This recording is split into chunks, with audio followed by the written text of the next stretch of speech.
Surgery might look huge to you. बहुत सारे topics है, बहुत सारी गाइडेंस है, बहुत सारे बुक्स है जो हमने ऑलरेडी रेफर कर रखी है। SRB पढ़ी है, कहीं ने बेलीज पढ़ी है, बेलीज से जनरल पढ़ा है, ब्रेस्ट पढ़ा है, ट्रॉमा पढ़ा है, लेकिन शॉर्ट से कुछ और पढ़ा है। ऐसी बहुत सारी बुक्स है एंड सबको लगता है कि सर्जरी में बहुत ज़्यादा टाइम देना पड़ेगा, बहुत टाइम स्पेंड करना पड़ेगा इसको रिवाइज करने में। But let me tell you, it is a very concise thing that can be done with just one resource. I would suggest Marrow RR, simply बहुत ज़्यादा high yield है। If you do Marrow RR से surgery, everything is put in there. Now I will tell you in this video क्या पढ़ना है, क्या नहीं पढ़ना है, कैसे पढ़ना है, क्या pitfalls avoid करने हैं, ये सारी चीज़ें in detail. So stick around, follow the button दबा दो और नीचे दिया हुआ Google फॉर्म भर दो अगर तुम्हें कुछ भी गाइडेंस चाहिए मुझसे।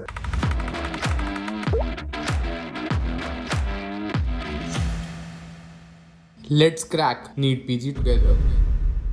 Of course, you can definitely do from other sources. बहुत सारे other short courses भी अवेलेबल है। मैंने खुद ने जब सर्जरी पढ़ा था तो मैंने डैम्स के मेन वीडियोस से करा था। But one of the problems that I faced was कि GIT को बहुत सारा टाइम दिया था, उसमें GIT को बहुत डिटेल में पढ़ाया था and in fact I enjoyed reading GIT at that time because you know इतने शिद्दत से GIT को पढ़ाया था। बट एक्चुअल एग्जाम में the problem is कि GIT से इतना क्वेश्चन आता नहीं है, हार्डली मतलब शायद 2-3 क्वेश्चन में GIT खत्म हो जाता है।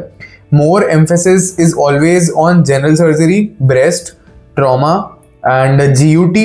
इन पे more and more emphasis है। I've also jotted down the list of important topics and उसका एक PDF बनाकर I'll put it down in the description. So breast, trauma, general and GUT are one of the most important topics both for NEET PG and INI-CT.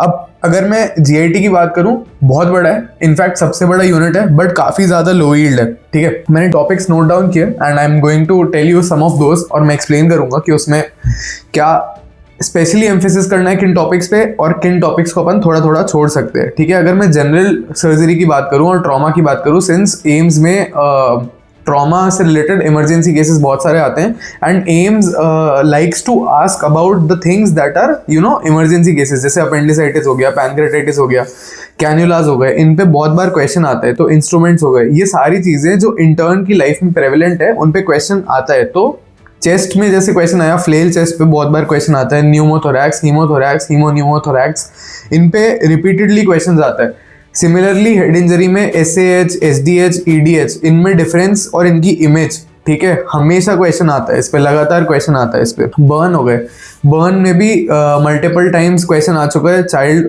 Paediatric, adult, सबके burn में fluid calculation पे हर साल almost questions पूछे जाते हैं। Again instrument में मैं emphasise करूंगा सूचर मटेरियल, कैन्युलास, कैथेटर्स, ठीक है, और उसके अलावा जितने भी अपने ये ड्रेन्स यूज़ हो रहे हैं, रोमोवैक ड्रेन हो गया और भी कोई सो भी सारे ड्रेन्स यूज़ हो रहे हैं, ऐसे जो जनरल इंस्ट्रूमेंट्स इंटर्न्स के सामने आते हैं उन पे काफ़ी ज़्यादा क्वेश्चन पूछते हैं। ठीक है, फोलीज रायल्स, ऑफकोर्स इनको मैं वापस बोलना चाहता हूँ, हर्निया हो गए, ब्लेड्स हो गए। फिर अगली बात आ जाती है कि CT स्कैन्स, कुछ ये रेडियो का पार्ट है ऑल्दो, लेकिन अपेंडिक्स का CT बहुत कॉमनली पूछा गया है और इंटेस्टाइनल ऑब्स्ट्रक्शन के एक्सरेज। तो ये तुम चाहे रेडियो में कंसिडर करो चाहे सर्जरी में, that is your choice, but definitely in areas में रिपीटेडली क्वेश्चन पूछा गया है। ठीक है, बाकी मैंने डिटेल्ड एक लिस्ट नीचे डिस्क्रिप्शन में डाल दी है। अगर तुम्हें सब्जेक्ट वाइज गाइडेंस चाहिए, अगर तुम्हें चाहिए कि somebody should handhold you to you know NEET PG success, somebody should handhold you to INI-CT success, look after you every single day and you know best analyze your performance till this time and give you a weekly analysis, a monthly analysis, so that you know you can progress week after week, day after day and month on month, take tests so that you improve and you know guide you and handhold you till the success.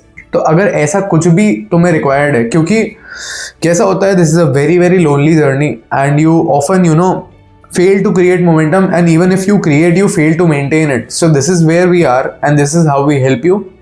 If you need any guidance, just fill out the Google form given below and reach out to you very very shortly. Do subscribe to the channel and share this video as much as you can. All the very best. Thanks for watching.